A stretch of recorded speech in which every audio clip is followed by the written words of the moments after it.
world owes the competition for the creation of a sculpture of a wounded Amazon for the temple of Artemis in Ephesus to the appearance of figures of warriors performed by outstanding masters of ancient art. According to the descriptions of Pliny the Elder that have come down to us, representatives of various art centers participated in the competition.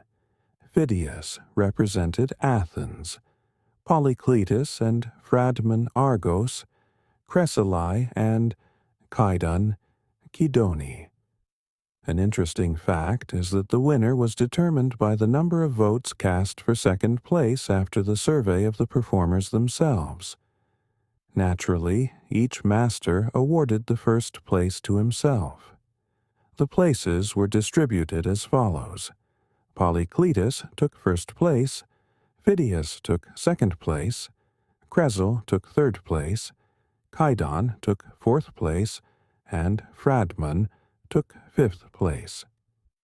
According to the copies that have come down to us, created by Roman masters, we can judge the works of only 3 sculptors, Phidias, Polycletus, and Cressyl, and we can compare how these beautiful sculptors were able to reveal this theme in different ways, but extremely interestingly. All 3 sculptures are based on the principle of chiasmus, when the composition develops around the supporting leg.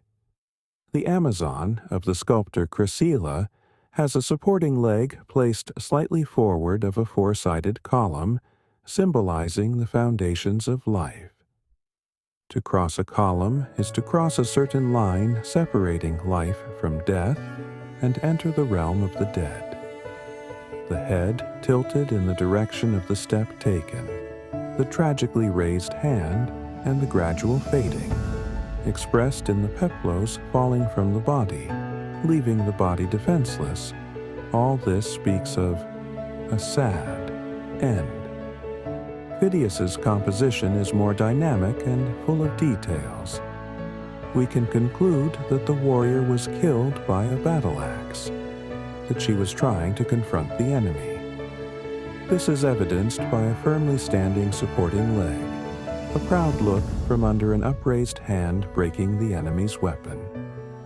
But again, the falling peplos, exposing the body and the second leg, already bent and weakening, tells of imminent death. And finally, the sculpture of the winner, Polycletus.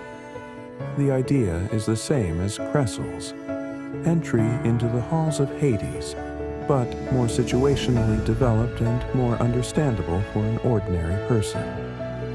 We see how the girl pushed aside part of the peplos, exposing the wound site. Her gaze, directed at the wound, is understandingly sad.